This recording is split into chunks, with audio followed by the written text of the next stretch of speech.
Hello friends, welcome to Priya Raj life style. நம்ம சேனலை கண்டிப்பாக சப்ஸ்கிரைப் பண்ணிக்கோங்க. வாங்க பீர்க்கங்காய் கிரேவி எப்படி செய்யுதுன்னு பார்க்கலாம். இந்த ரெசிபி ரொம்பவே சூப்பராக இருக்கும். சப்பாத்திக்கு, சாப்பாடுக்கு எல்லாமே சூப்பராக இருக்கும். வாங்க எப்படி செய்யுதுன்னு பார்க்கலாம். ஒரு 1/2 கிலோ பீர்க்கங்காய் எடுத்து அது மேலே இருக்கிற தோல் எல்லாமே பீலரை வச்சு நல்லா ரிமூவ் பண்ணிக்கோங்க. ரிமூவ் பண்ணிவிட்டு வாஷ் பண்ணி எடுத்துட்டு நான் காட்டுற மாதிரி இந்த மாதிரி கட் பண்ணி எடுத்துக்கோங்க. அந்த தோலை உங்களுக்கு கீழே போட விருப்பம் இல்லைன்னா நீங்கள் துவையல் மாதிரி கூட செஞ்சு சாப்பிட்லாம். கீழே போடுறதுனால போட்டுடலாம், உங்கள் விருப்பம்தான். மீதி இருக்க பீர்க்கங்காய் எல்லாத்தையும் இந்த மாதிரி கட் பண்ணி எடுத்துக்கலாம். வாங்க எப்படி செய்யுதுன்னு பார்க்கலாம். ஒரு ஸ்டவ் ஆன் பண்ணிவிட்டு ஒரு வானல் வச்சுக்கோங்க. அதில் 3 டேபிள் ஸ்பூன் எண்ணெய் ஊற்றிக்கலாம். எண்ணெய் ஊற்றிட்டு 1 டேபிள் ஸ்பூன் கடுகு சேர்த்துக்கிறேன். கடுகு நல்லா பொரிஞ்சதும் சீரகம் 1 ஸ்பூன் சேர்த்துக்கிறேன். இது கூட 2 பெரிய வெங்காயத்தை இந்த மாதிரி பொடியாக கட் பண்ணி சேர்த்துக்கலாம். சேர்த்துட்டு நல்லா வதக்கி விட்டாச்சு. வெங்காயம் நல்லா வதங்கட்டும். வெங்காயம் இந்த அளவுக்கு வதங்கினதும் இது கூடவே இஞ்சி பூண்டு பேஸ்ட் 3 டேபிள் ஸ்பூன் சேர்த்துக்கிறேன். இஞ்சி பூண்டு பேஸ்ட் சேர்த்து நல்லா அதனுடைய பச்சை வாசம் போகிற வரைக்கும் நல்லா வதக்கி விட்டுக்கணும். இது கூட கருவேப்பிலை 1 குத்து சேர்த்துக்கலாம். இதையும் நல்லா வதக்கி விட்டுக்குங்க.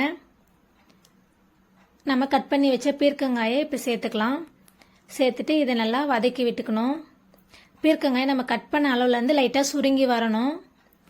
அந்த அளவுக்கு நம்ம வதக்கி விட்டுக்கணும். வதக்கி விட்டுட்டு நாம் இது கூட இப்போ வீட்டில் அரைச்ச குழம்பு மிளகாய்த்தூள் சேர்த்துக்கலாம். இந்த மிளகாய்த்தூள் நம்ம எப்படி உங்களுக்கு அரைக்கணும்னு வேணும்னா கமெண்ட்டில் சொல்லுங்கள். நம்ம அடுத்த வீடியோவில் எப்படி அரைக்கிறதுன்னு நான் உங்களுக்கு போடுறேன். 2 டேபிள் ஸ்பூன் சேர்த்துக்கிறேன். சேர்த்துட்டு இதனுடைய பச்சை வாசம் போகிற வரைக்கும் நல்லா வதக்கி விட்டுக்கலாம். 2 நிமிஷம் வதக்கி விட்டுக்குங்க. இது கூடவே 1/2 மூடி தேங்காய் எடுத்து அதுலேருந்து தேங்காய் பால் எடுத்து வச்சுருக்கேன். இந்த தேங்காய் பாலை இப்போ ஆட் பண்ணிக்கலாம். நம்ம வேறு எதுவும் ஆட் பண்ண தேவையில்லை. இந்த தேங்காய் பால் மட்டும் போதும். கூட தண்ணி வேணுன்னா கொஞ்சம் எக்ஸ்ட்ரா ஆட் பண்ணிக்கோங்க. இருந்தாலும் அந்த தேங்காய் பாலே போதும், நம்ம கரெக்டாக தான் இருக்கும்.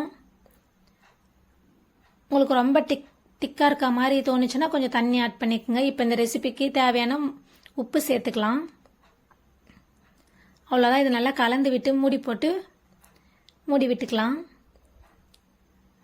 மூடி போட்டு மூடி ஒரு 6லேருந்து 7 நிமிஷம் நல்லா கொதிச்சு வரட்டும்.